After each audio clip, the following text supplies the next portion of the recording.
Hello friends, welcome back to our YouTube channel. अभी हम लोग यहाँ पे एशियन पेंट्स लिमिटेड की एनालिसिस करेंगे और देखेंगे कल के दिन मीन्स 23 अप्रैल को किस तरीके से अपना प्राइस एक्शन पैटर्न दिखाएगा और इसके इंपॉर्टेंट लेवल्स कौन से रहने वाले हैं।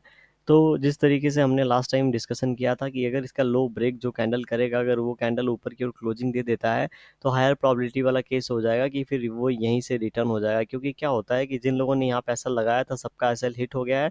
हिट करने के बाद इसी के अंदर क्लोजिंग यहाँ पे दे दिया है, मतलब जो भी यहाँ पे लोगों के ऐसे लेने थे वो लेके फिर से क्लोजिंग इसके अंदर ही मिल गया है। तो अगेन हम लोग ये 2920 का एक लेवल है हमारे पास।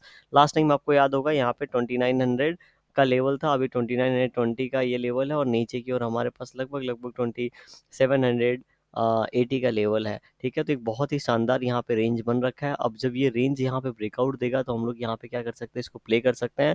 याद रहे, अगर यहाँ पे ब्रेकआउट कैंडल को प्ले कर रहे हैं तो आपको एसएल इसके नीचे होना चाहिए। ठीक है, और ब्रेकआउट कैंडल के बाद जो नेक्स्ट कैंडल बनता है अगर आप उसको प्ले कर रहे हैं तो ये जो ब्रेकआउट कैंडल रहेगा उसके नीचे आप ऐसा लगा सकते हैं। क्योंकि यहाँ पे ये नीचे की ओर 1 टाइम 2 टाइम 3 टाइम 4 टाइम अगर हिट करने के बाद ऊपर की ओर जा रहा है, मतलब ये 2920 का लेवल अभी यहाँ पे दिखाएगा।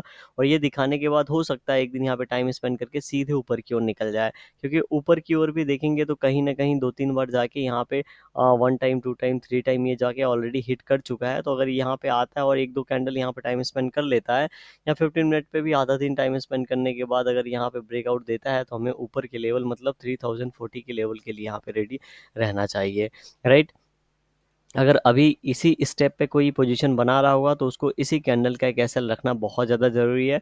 अगर इस कैंडल का एसएल रखता है उसके बाद भी अगर ये एसएल हिट होता है, ठीक है, तो यहाँ पे ज़्यादा का लॉस नहीं होगा। लेकिन इसके सामने जो हमें प्रॉफिट दिख रहा है वो बहुत ही अच्छा दिख रहा है, जो कि 3040-50 का लेवल है। तो इतने छोटे के एसएल के साथ अगर किसी को इतना बड़ा टारगेट अगर अचीव करने का मौका मिलता है, 3000 का भी टारगेट मिलता है, तो 1:3 1:4 का आराम से रिस्क टू रिवार्ड रेशियो बैठेगा। और ऐसे हिट रेट्स हमें प्लान करने चाहिए जहाँ पे रिस्क कम हो और हमारे पास प्रॉफिट ज़्यादा बनने के चांसेस हों।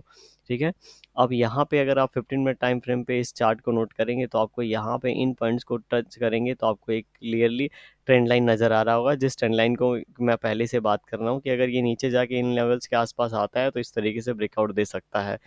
यस और नो, यहाँ पे हमने इस ट्रेंड लाइन के बारे में बहुत बार बात किया है ऑलरेडी। ठीक है, अब ये ट्रेंड लाइन हो गया। अब ऊपर की ओर जब इन लेवल्स के आसपास आएंगे तो आपको ये 3 पॉइंट्स अगर मैच करेंगे तो इस तरीके से 2850 40 के आस 43 के आसपास ये लेवल है। ठीक है, इस लेवल से एक शार्प सेलिंग हुई है लेकिन एट लास्ट यहाँ पे फिर से इसके पास जाके क्लोजिंग देने की कोशिश कर रहा है। तो एक 10 रुपये का रेंज है 2850 से लेकर 60। अगर इस रेंज को ब्रेक करता है, और इस रेंज को ब्रेक कैसे करे, इन लेवल्स के आसपास आए या ब्रेक करके इस तरीके से प्राइस एक्शन पैटर्न बनाए, ब्रेक करके या फिर इन लेवल्स के आसपास अगर उसके बाद ये यहाँ से निकलेगा तो कुछ नहीं तो ये लगभग लगभग हम लोगों को 2880 जैसा लेवल दिखा के ऊपर की ओर जाएगा। नीचे की ओर बात करेंगे तो 2800 अगर 20 का लेवल ये ब्रेक डाउन करता है तो थोड़ा सा यहाँ पे फिर से सिनारियो क्रिटिकल हो सकता है। और ऐसे सिनारियो में 2800 के आसपास आ सकता है, 2790 का लेवल हम लोगों को दिखा सकता है। वीडियो कैसी लगी कमेंट सेक्शन में ज़रूर बताइएगा। पसंद आई हुई तो लाइक कर दीजिएगा, चैनल पर नए होंगे सब्सक्राइब कर सकते हैं आप। Thank you for watching this video. कोई भी डिसीजन अपनी फाइनल एनालिसिस के बाद लें। Thank you.